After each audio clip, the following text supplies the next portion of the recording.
Kisah yang akan Anda dengar ini adalah sebuah cerita indah tentang balas dendam dan romansa.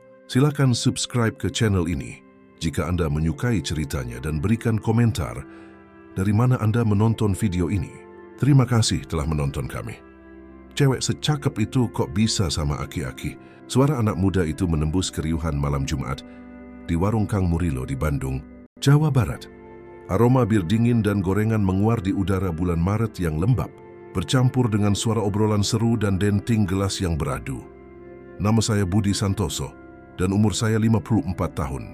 20 tahun di Kopassus mengajari saya untuk menilai masalah sebelum masalah itu menemukanmu. Malam itu, insting saya waspada penuh.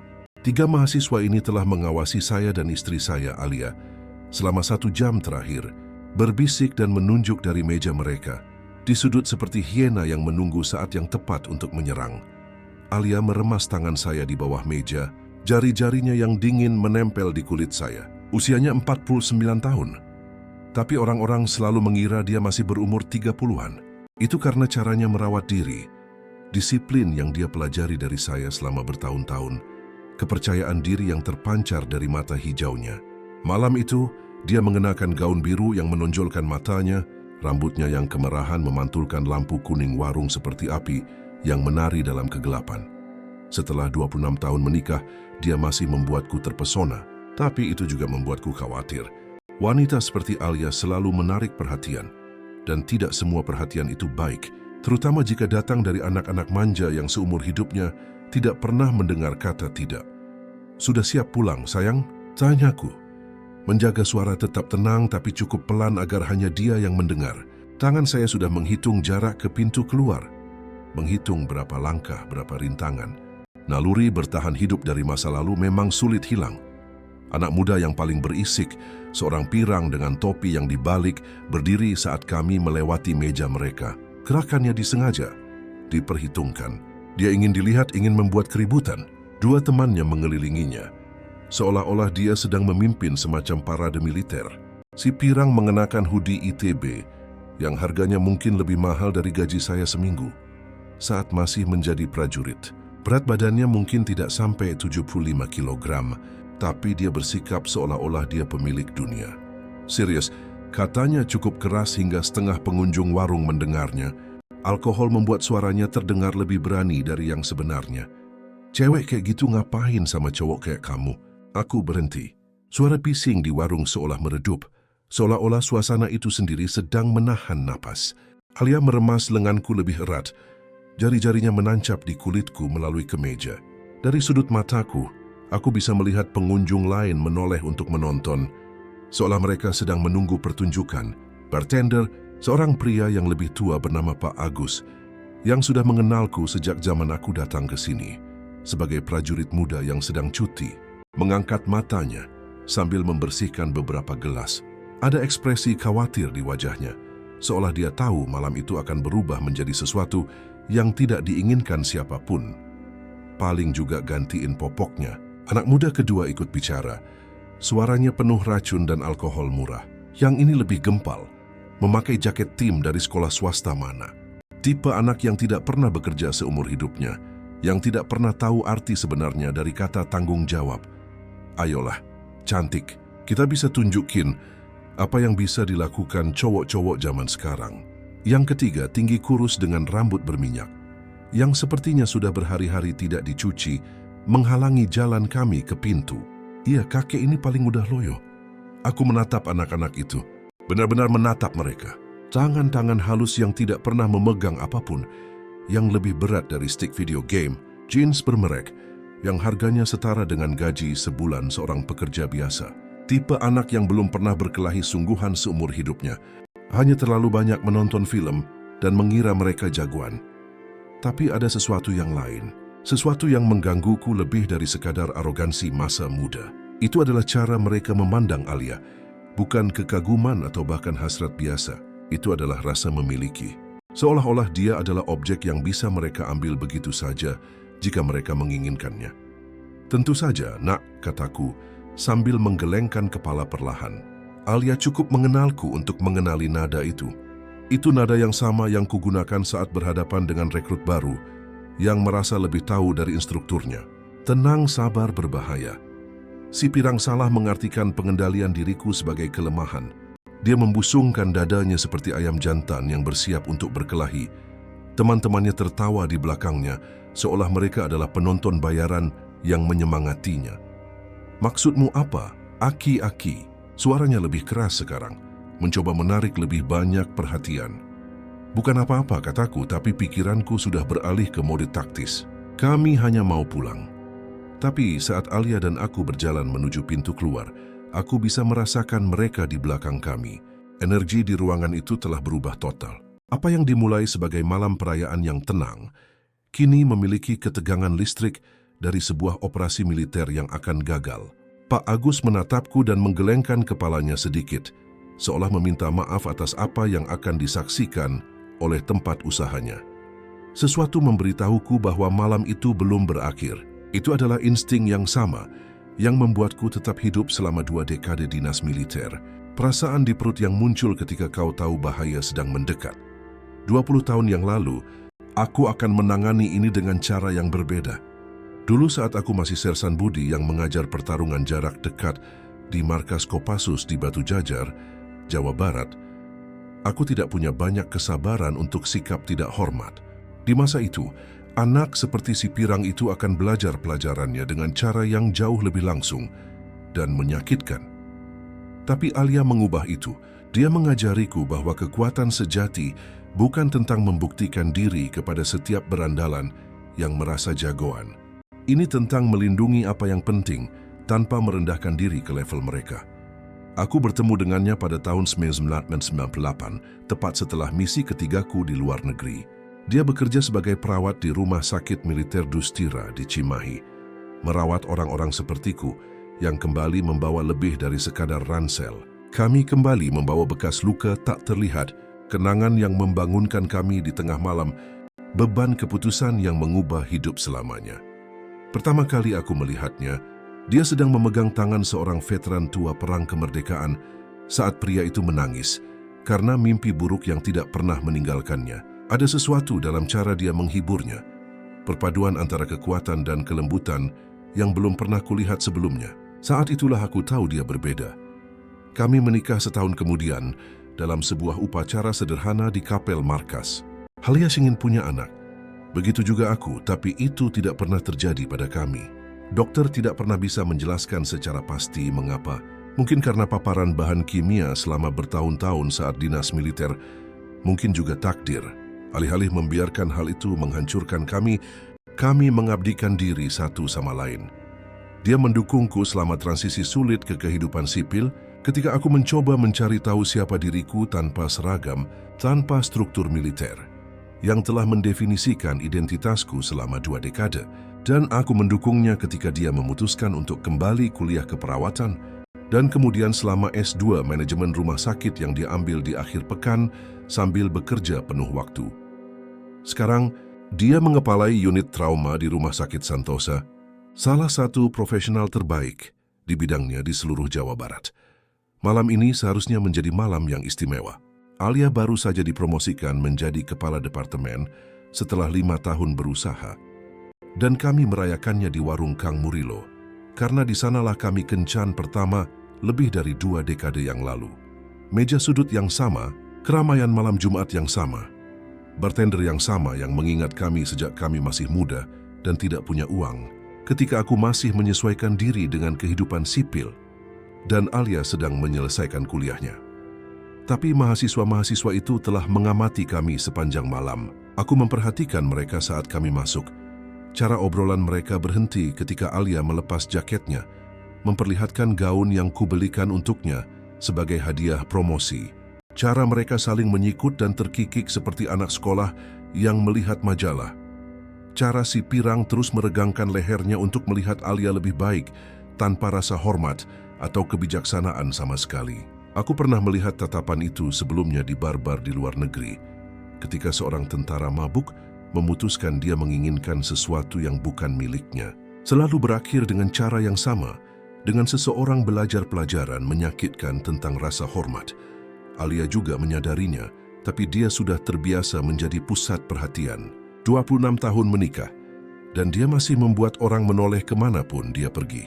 Biasanya aku menganggapnya sebagai pujian, sebuah konfirmasi bahwa aku adalah pria yang beruntung.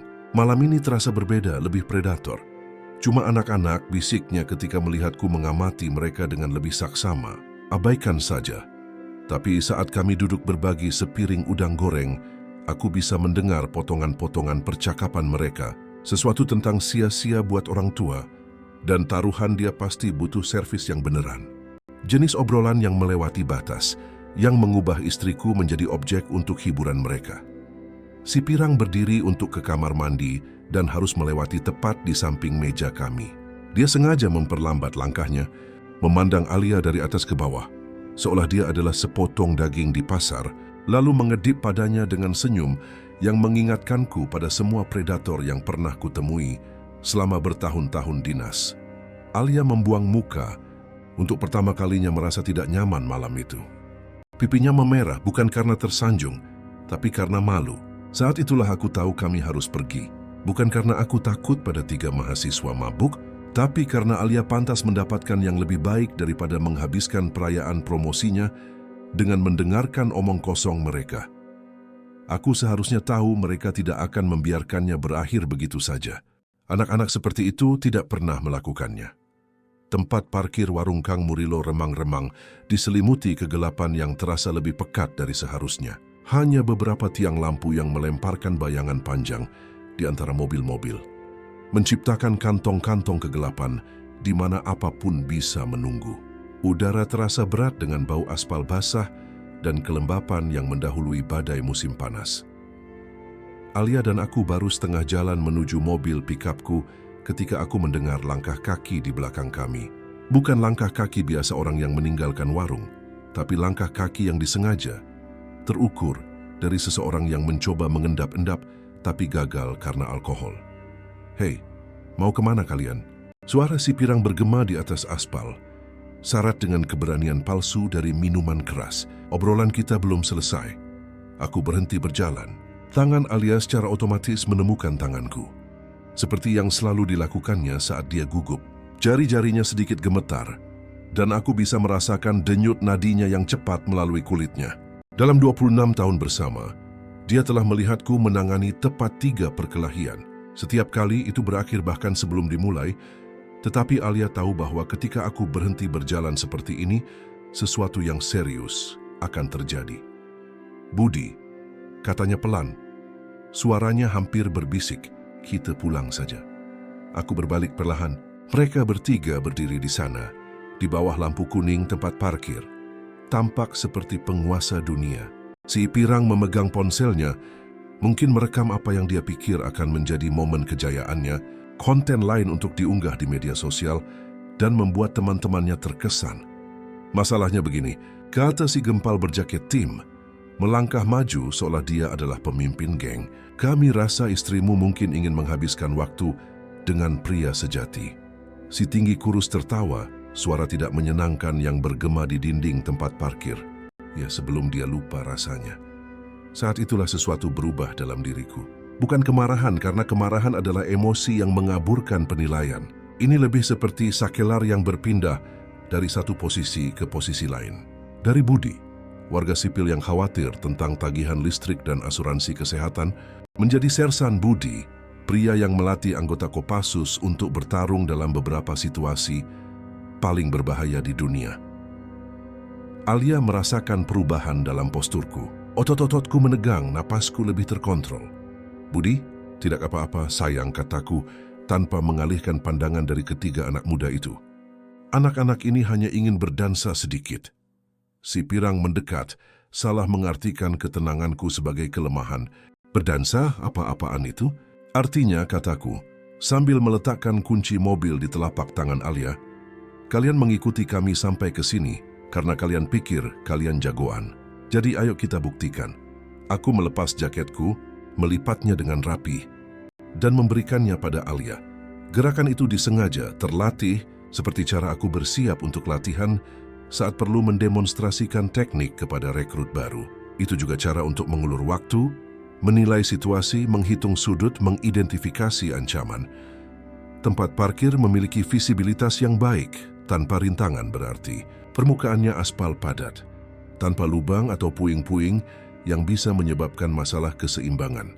Yang terpenting, kami cukup jauh dari jalan utama sehingga tidak ada risiko melibatkan warga sipil yang tidak bersalah. Baiklah, kataku, sambil menyingsingkan lengan kemejaku. Kalian mau berdansa sedikit? Ayo, tapi ada satu aturan, 1 lawan 1. Mereka bertiga saling pandang dan mulai tertawa. Tawa gugup yang biasa dilakukan anak muda ketika mencoba meyakinkan diri sendiri bahwa mereka tidak takut. Si Pirang menyimpan ponselnya di saku dan meletikkan jarinya. Sebuah gerakan yang mungkin dia lihat di film. Serius, aki-aki, kamu mau melawan kami bertiga? 1 lawan 1, ulangku, suaraku tetap tenang seperti yang biasa kugunakan saat briefing misi. Kecuali kalau kalian takut. Itu tepat mengenai mereka. Anak muda dan harga diri mereka selalu menjadi kelemahan mereka. Mereka tidak bisa mundur sekarang tanpa terlihat pengecut di depan satu sama lain, dan mereka pasti tidak bisa mengakui bahwa mereka takut pada seorang pria yang 20 tahun lebih tua. Alia mundur selangkah menuju mobil pikapku. Dia tahu kemampuanku. Meskipun aku sudah lama tidak perlu menunjukkannya. Selama masa aktifku, aku mengajar taktik defensif kepada prajurit Kopassus yang usianya setengah dari usiaku, orang-orang yang mengira mereka tidak bisa dihancurkan sampai mereka menemukan bahwa pengalaman dan teknik selalu mengalahkan kekuatan kasar dan arogansi. Aku tahu cara membaca keseimbangan lawan, momentumnya, niatnya yang tertulis di sudut bahu dan posisi kakinya. Anak-anak ini tidak tahu apa yang mereka hadapi. Mereka sudah memberitahukan setiap gerakan, bahkan sebelum mereka memutuskan untuk melakukannya. Si Pirang memutar bahunya, bersiap untuk maju. 2 lainnya mengapitnya, berpikir bahwa jumlah akan memberi mereka keuntungan. Apa yang tidak mereka pahami adalah bahwa 20 tahun latihan tidak hilang begitu saja, hanya karena kau memakai pakaian sipil dan mendapatkan beberapa kerutan di sekitar mata. Sebenarnya, dengan usia datanglah kesabaran, dan kesabaran adalah perbedaan antara seorang pemuda yang marah, melayangkan pukulan membabi buta, dan seorang veteran yang tahu persis kapan dan bagaimana harus bergerak. Si Pirang maju menyerangku lebih dulu, persis seperti yang kuduga. Mahasiswa selalu memimpin dengan ego, bukan strategi. Ini karena menyebut kami anak-anak kakek, teriaknya, melayangkan apa yang mungkin dia anggap sebagai pukulan hook kanan yang dahsyat. Aku mengamatinya, mempersiapkan pukulan itu selama apa yang terasa seperti 3 detik penuh. Berat badannya bergeser ke kaki belakang. Bahunya turun, seluruh tubuhnya melingkar seperti Pegas. Itu sangat textbook, sangat jelas sehingga setiap instruktur pertarungan dasar bisa melihatnya datang dari jarak bermil-mil. Di Kopassus, kami bilang adrenalin membuat segalanya terasa, seperti dalam gerakan lambat, dan kau bisa melihat dengan jelas apa yang akan datang. Tapi itu hanya berhasil jika kau dilatih untuk menggunakan adrenalin, bukan dikendalikan olehnya. Aku melangkah ke kiri, hanya sedikit. Tinjunya melesat melewati telingaku, membawa seluruh momentumnya. Anak itu telah mengerahkan semua yang dia miliki dalam pukulan itu, berharap mengenai wajahku untuk menghentikan gerakan majunya. Ketika dia tidak mengenai apapun selain udara, fisika mengambil alih. Dia tersandung ke depan, kehilangan keseimbangan, lengannya berputar mencoba mendapatkan kembali keseimbangannya. Aku bahkan tidak perlu mendorongnya. Aku hanya menyingkir dari jalannya dan membiarkan wajahnya menabrak dinding bata warung Kang Murilo. Suaranya seperti melon matang yang membentur beton. Suara basah dan pasti yang bergema di seluruh tempat parkir dan bahkan membuat teman-temannya mundur secara naluriah. Bima, anak gempal berjaket tim itu berteriak, berlari untuk membantu temannya. Tapi Bima sudah tidak berdaya. Dia merosot di dinding, darah mengalir dari hidungnya yang patah, mencoba memahami apa yang baru saja terjadi dalam hidupnya. Wajahku, gumamnya di antara bibir yang pecah, kata-katanya tidak jelas. Kamu menghancurkan wajahku. Kamu menghancurkan wajahmu sendiri, kataku, membersihkan debu imajiner dari kemejaku. Aku hanya menyingkir. Anak berjaket tim, aku mendengar si Pirang memanggilnya Tio beberapa kali malam itu, menatapku dengan tatapan berbeda. Sebagian dari arogansinya telah hilang, digantikan oleh sesuatu yang sangat mirip dengan rasa takut. Tapi dia masih cukup muda untuk berpikir bisa menyelamatkan situasi. "Kamu cuma beruntung dengan Bima," kata Tio, melepas jaketnya seolah-olah dia adalah seorang petinju yang bersiap untuk bertarung. "Tapi aku dulu main football di SMA. Bagus untukmu," kataku, mengambil posisi santai tapi seimbang. "Football mengajarimu untuk berlari lurus melawan orang-orang yang juga berlari lurus. Ini berbeda." Tio merendahkan bahunya dan menyerbu seolah-olah akan melakukan tackle, persis seperti yang kuharapkan. Taktik football SMA melawan seseorang yang menghabiskan 2 dekade melatih Kopassus dalam pertarungan jarak dekat akan lucu jika tidak begitu mudah ditebak. Aku menunggu sampai dia berjarak 2 langkah, lalu aku meraih lengannya yang terulur dan menggunakan momentumnya sendiri untuk memutarnya ke samping. Prinsip dasar seni bela diri yang telah kuajarkan ratusan kali. Alihkan kekuatan daripada melawannya. Tio mendapati dirinya berputar ke arah yang tidak pernah ia tuju. Kakinya terangkat dari tanah sejenak sebelum ia menghantam sisi bak sampah besar di belakang warung Kang Murilo. Benturan itu membuat logam bergema seperti lonceng retak, suara yang mungkin membangunkan orang-orang di rumah-rumah terdekat. Tapi momentumnya belum berakhir. Bak sampah itu cukup tinggi, sehingga ketika Tio menabraknya setinggi pinggang, kakinya terus terangkat dan melewati tepian. Sejenak, dia tampak melayang di udara.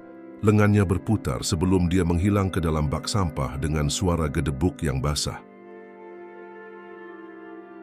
"Tolong!" terdengar suaranya yang teredam dari dalam bak sampah. "Aku terjebak!" Aku melongok ke tepi. Tio terjepit terbalik di antara kantong-kantong sampah. Kakinya mencuat keluar. Jaket timnya tersangkut di kepalanya. Dia meronta-ronta seperti kura-kura terbalik, gerakannya hanya membuatnya semakin terjerat dalam sampah. Bau yang naik dari bak sampah itu tak terlukiskan. Sisa makanan busuk, minyak tengik, dan hal-hal lain yang lebih baik tidak kuidentifikasi. Tio akan membawa bau ini selama berhari-hari, tidak peduli berapa kali dia mandi. 20 tahun di Kopassus mengajariku kesabaran, anak-anak, kataku sambil merapikan kemejaku. Juga mengajariku tentang daya ungkit. Anak ketiga, si tinggi kurus, sekarang mundur, namanya Jody. Ku dengar saat obrolan keras mereka di warung. Dia terus melirik antara kedua temannya. Bima masih terkulai di dinding, memegangi hidungnya yang berdarah dan mengerang pelan. Tio meronta-ronta tak berdaya di dalam bak sampah. Protesnya teredam oleh kantong-kantong sampah. Dan aku berdiri di sana dengan tenang, bahkan tidak terengah-engah. Tanganku bersih, pakaianku tidak kusut sedikit pun. "Ini gila," kata Jody, suaranya naik 1 oktav. "Kamu tidak bisa begitu saja menyerang orang." "Menyerang?" Aku mengangkat alis. "Nah, aku tidak menyentuh teman-temanmu dengan 1 jari pun. Mereka menyerang diri mereka sendiri." Tapi bahkan saat aku berbicara, aku bisa melihat Jody menghitung pilihannya. Dia bisa lari, dan seharusnya begitu, tapi harga dirinya tidak akan membiarkannya. Dia bisa memanggil polisi, tapi dia harus menjelaskan mengapa 3 mahasiswa mengikuti pasangan suami istri ke tempat parkir yang gelap. Atau dia bisa mencoba menyelamatkan sedikit martabatnya. Jody mengambil ponselnya dengan tangan gemetar. "Aku akan panggil polisi." "Ide bagus," kataku.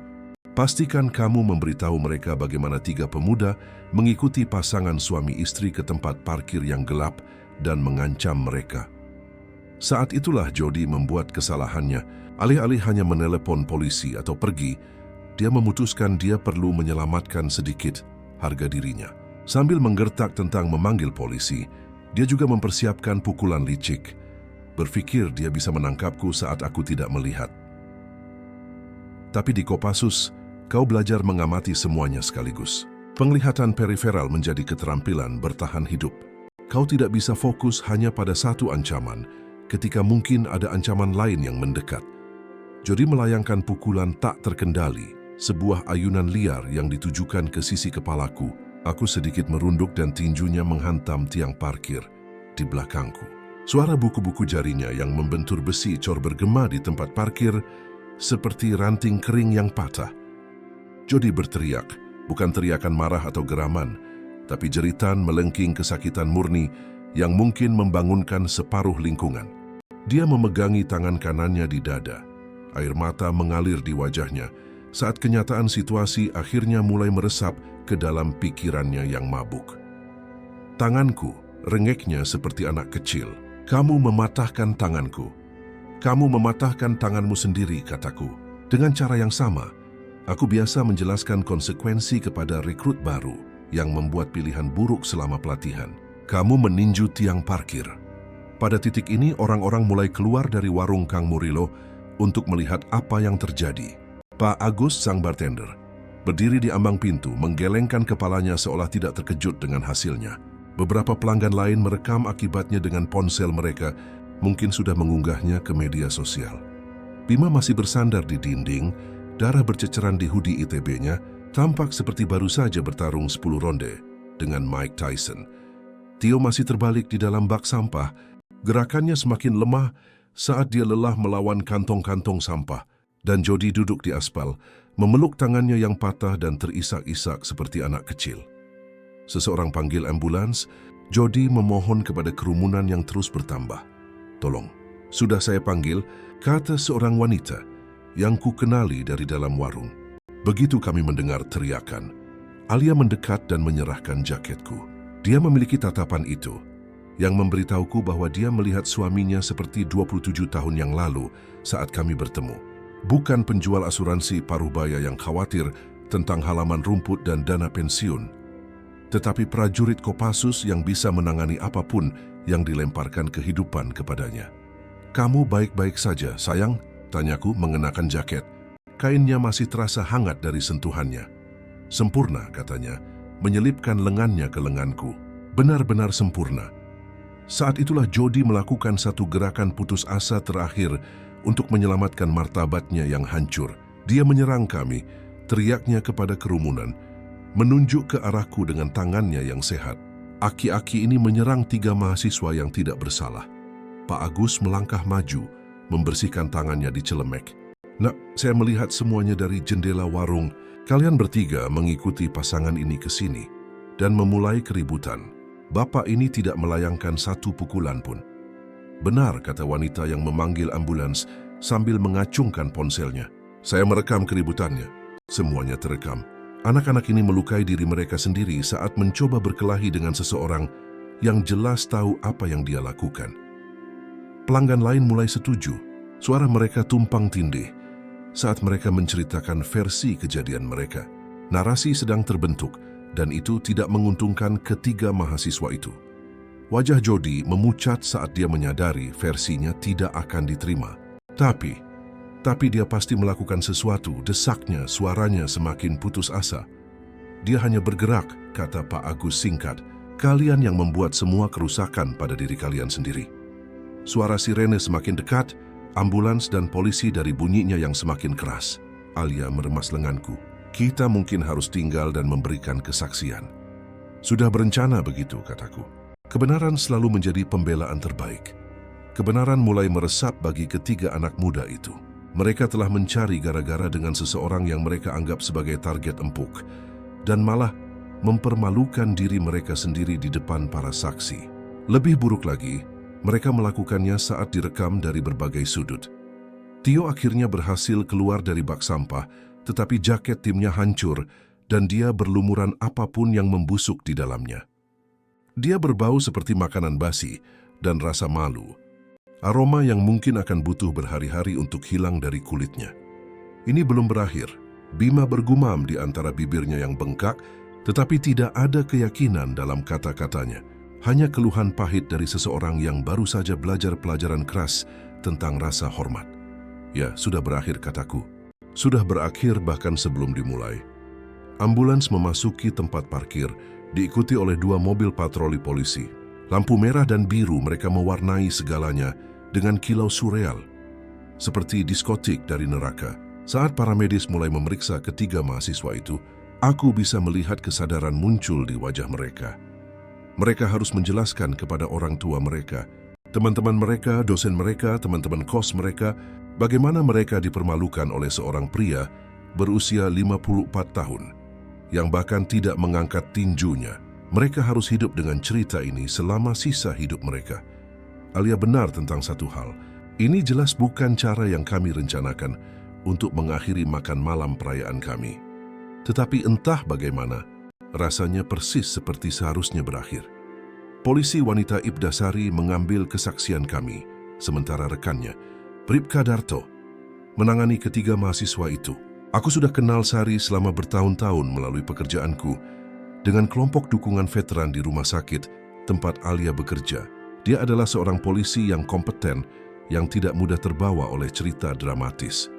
Dia mendengarkan laporanku dengan minat profesional, sesekali melirik video dari ponsel yang dengan sukarela diberikan oleh para saksi. Tempat parkir itu penuh dengan bukti, semuanya mendukung versi kami. Jadi coba saya pahami, kata Sari meninjau catatannya. Mereka mengikuti Anda ke tempat parkir, melontarkan ancaman verbal, seksual, dan fisik, lalu masing-masing melukai diri sendiri saat mencoba menyerang Bapak. Benar, kataku, saya menggunakan momentum mereka untuk melawan mereka. Taktik pertahanan dasar. Taktik pertahanan, ulang Sari sambil mencatat. Dari dinas militer Anda. 20 tahun di Kopassus, aku mengonfirmasi. Sersan pensiun tahun 2018. Alia ada di sampingku, masih memegang tanganku. Aku bisa merasakan kebanggaannya dari cara dia meremas jari-jariku setiap kali aku menjawab pertanyaan. Setelah bertahun-tahun hanya menjadi suami dari kepala perawat, rasanya aneh dilihat lagi sebagai prajurit seperti dulu. Di dekat ambulans, ketiga anak laki-laki itu sedang dirawat. Bima membutuhkan jahitan di hidung dan dahinya. Wajahnya terlihat seperti peta jalan penuh luka dan memar. Tangan Jody jelas patah. Mungkin di beberapa tempat dilihat dari betapa bengkak dan ungunya. Tio hampir tidak terluka secara fisik, tetapi dia masih bau sampah dan martabatnya hancur berkeping-keping. Masalahnya adalah, kata Bribka Darto, mendekati tempat Sari mewawancaraiku, cerita mereka tidak cocok dengan apa yang dilihat saksi. Maksudnya, tanya Sari. Mereka mengklaim Pak Budi menyerang mereka lebih dulu, jelas Darto.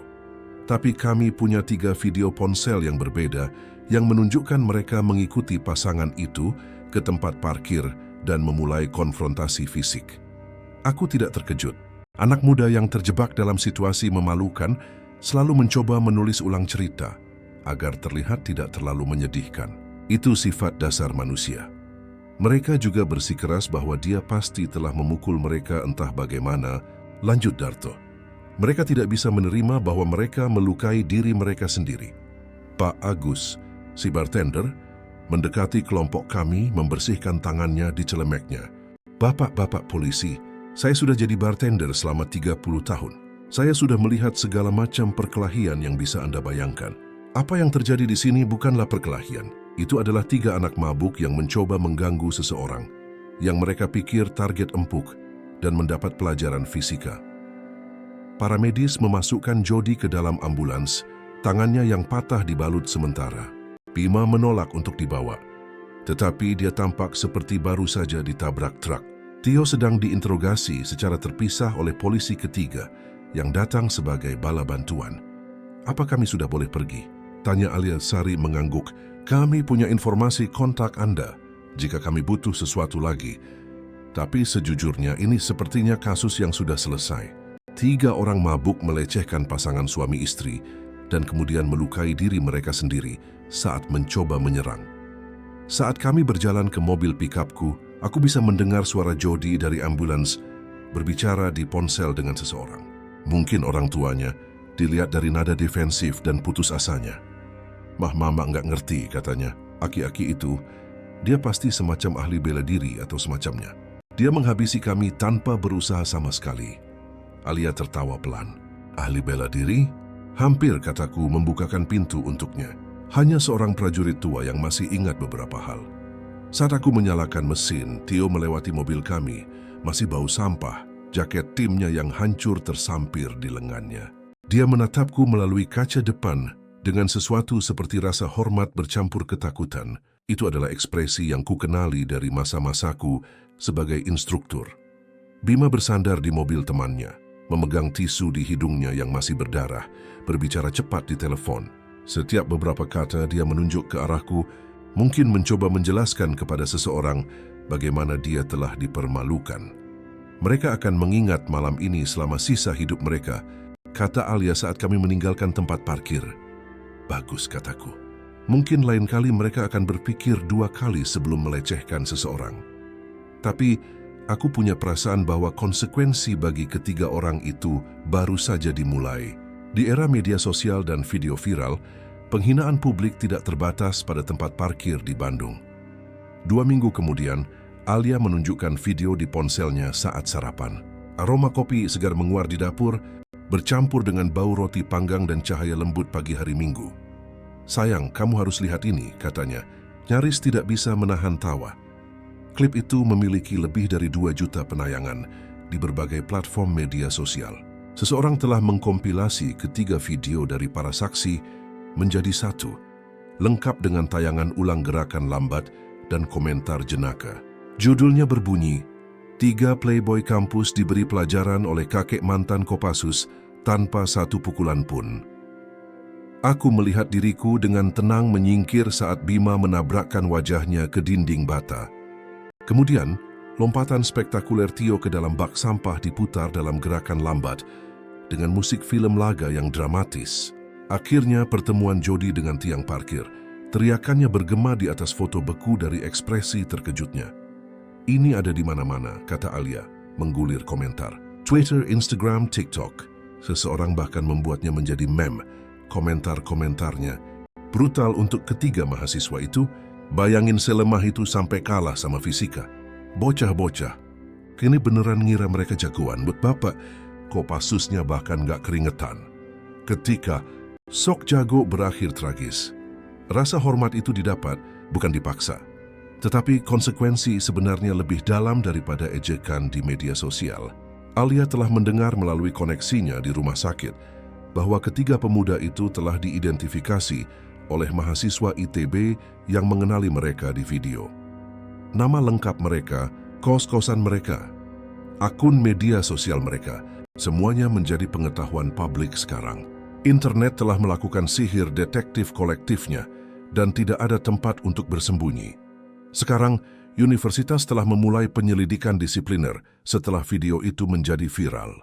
Rupanya pelecehan terhadap anggota masyarakat mencerminkan citra buruk institusi, terutama ketika direkam dalam video definisi tinggi dan dibagikan jutaan kali. Bima dan Tio menghadapi kemungkinan skorsing. Jody sudah dalam masa percobaan akademis karena pelanggaran lain, dan insiden ini mendorongnya ke arah dikeluarkan sepenuhnya. Departemen Atletik kampus telah menskors ketiganya tanpa batas waktu, sambil menunggu keputusan akhir dari universitas. Organisasi yang sama yang mengajari mereka bahwa mereka tidak tersentuh sekarang menjauhkan diri dari mereka secepat mungkin. Takut asosiasi itu dapat merusak program pendanaan mereka. "Lihat yang ini," kata Alia, menunjukkan komentar dari seseorang yang mengaku mengenal mereka secara pribadi.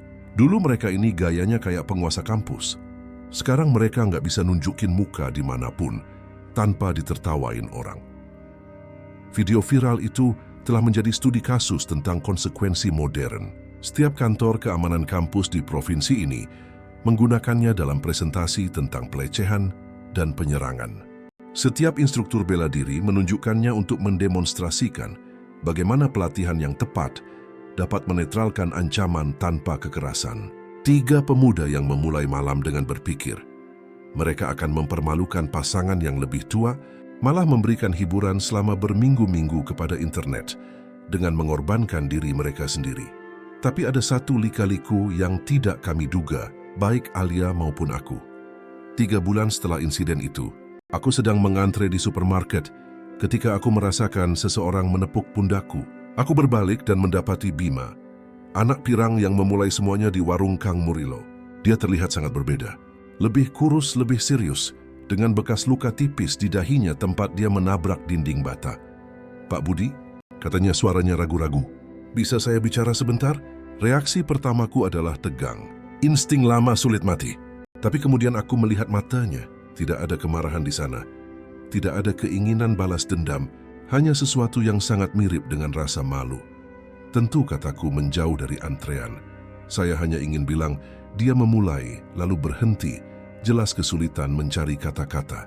Saya pun ingin minta maaf atas apa yang kami lakukan malam itu. Atas apa yang saya lakukan. Aku mengamati wajahnya sejenak.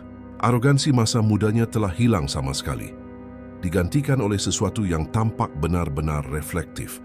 Lalu, kataku ingin mendengar lebih banyak. Saya dikeluarkan dari ITB, lanjutnya, kehilangan beasiswa. Orang tua saya sangat malu, sehingga mereka mengirim saya untuk tinggal dengan nenek saya di Sukabumi. Dia berhenti sejenak, mengusap bekas luka di dahinya. Tapi tahu tidak apa yang lucu? Itu adalah hal terbaik yang pernah terjadi pada saya. Sekarang aku benar-benar tertarik. Maksudnya, nenek saya tidak punya internet jelasnya. Tidak punya media sosial, tidak online melihat video. Dia hanya melihat saya sebagai cucunya yang sedang mengalami masa sulit. Dia menyuruh saya bekerja di kebunnya, meminta saya membantu tetangga lansia dengan belanjaan mereka, mengajari saya memasak. Dia menatap lurus ke mataku. Untuk pertama kalinya dalam hidup saya harus belajar apa artinya menghormati orang. Sungguh-sungguh.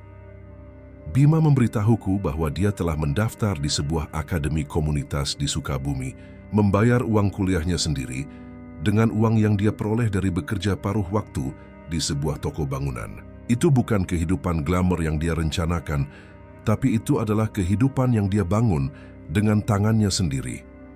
Saya kadang-kadang menonton video itu, katanya, untuk mengingatkan diri saya tentang siapa yang tidak ingin saya menjadi seperti itu lagi. Dan teman-temanmu? Tanyaku. Tio berhasil kembali kuliah tapi di provinsi lain. Saya rasa dia masih mencoba bersembunyi dari apa yang terjadi. Jody, Bima menggelengkan kepalanya. Jody tidak menanganinya dengan baik. Dia menyalahkan semua orang kecuali dirinya sendiri. Kami berbicara selama beberapa menit lagi. Bima memberitahuku tentang rencananya untuk lulus dan mungkin membuka usahanya sendiri. Tentang bagaimana neneknya telah mengajarinya bahwa kerja jujur lebih berharga daripada status sosial.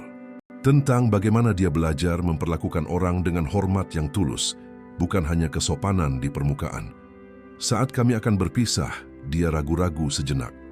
Bolehkah saya bertanya sesuatu, Pak Budi? Tentu. Apakah Bapak merencanakan semua itu? Cara kami masing-masing melukai diri sendiri? Aku memikirkan pertanyaan itu. Saya tidak merencanakan detail spesifiknya, kataku. Tapi saya tahu jika kalian menyerang tanpa berpikir, fisika akan melakukan sisanya. Bima mengangguk perlahan. Nenek saya bilang terkadang hidup memberi kita pelajaran yang tidak ingin kita pelajari, tapi kita tetap harus mempelajarinya. Nenekmu sepertinya wanita yang bijaksana. Betul, Pak, katanya dengan senyum kecil tapi tulus. Terima kasih, Pak Budi. Karena tidak benar-benar menyakiti saya padahal Bapak bisa saja melakukannya. Saat aku mengemudi pulang, aku memikirkan percakapan itu. Alia selalu berkata bahwa setiap orang yang kita temui mengajari kita sesuatu, bahkan jika kita tidak menyadarinya saat itu. Mungkin malam di warung Kang Murilo itu mengajarkan lebih dari sekadar pelajaran tentang rasa hormat. Mungkin itu juga tentang kesempatan kedua. 6 bulan setelah malam itu di warung Kang Murilo, Alia dan aku kembali untuk merayakan ulang tahun pernikahan kami. Pak Agus menyambut kami di pintu dengan senyum lebar yang menerangi seluruh wajahnya yang berkerut. Pasangan terkenal, umumnya kepada seluruh ruangan, minuman gratis untuk selebriti lokal kita. Meja sudut tempat kami duduk malam itu sekarang secara tidak resmi dikenal sebagai Meja Budi. Pak Agus bahkan memasang plakat kecil yang tidak mencolok, tempat di mana rasa hormat dimenangkan dan pelajaran dipelajari. Selama makan malam, Alia memberitahuku apa yang dia ketahui tentang 2 kenalan muda kami lainnya melalui jaringannya di rumah sakit dan media sosial. Tio telah pindah ke sebuah universitas di Kalimantan setelah kos-kosannya mengusirnya secara permanen. Dia belajar manajemen agribisnis dan dari postingan langka di media sosialnya tampaknya baik-baik saja, jauh dari sorotan Bandung. Jody menghadapi konsekuensi terburuk. Tangannya yang patah memerlukan beberapa operasi dan berbulan-bulan fisioterapi yang menyakitkan. Cedera itu secara permanen mengakhiri mimpinya bermain bisbol secara profesional. Dikombinasikan dengan pengeluarannya dari universitas, dia kehilangan masa depan atletik dan akademisnya dalam satu malam pengambilan keputusan yang buruk. Menurut yang didengar Alia, dia tinggal bersama orang tuanya dan menjalani terapi, mencoba mengatasi depresi yang datang setelah kehilangan semua yang dia pikir mendefinisikan identitasnya. Apakah kamu pernah merasa kasihan pada mereka? Alia bertanya, sambil memotong salmon panggangnya dengan lembut. Aku memikirkannya sejenak, mengamati kerumunan malam Jumat yang sama, yang telah menyaksikan kejatuhan mereka beberapa bulan lalu. Pasangan muda yang berkencan, keluarga yang makan malam, orang-orang yang lebih tua seperti kami menikmati malam yang tenang. Kehidupan berjalan seperti biasa. Mereka membuat pilihan mereka sendiri, kataku akhirnya. Tindakan memiliki konsekuensi. Aku hanya membantu mereka mempelajari pelajaran itu sedikit lebih cepat daripada yang mungkin mereka lakukan sebaliknya. Alia tersenyum dan mengangkat gelas anggur merahnya. Untuk konsekuensi, kalau begitu. Untuk konsekuensi aku setuju. Mendentingkan gelasku ke gelasnya.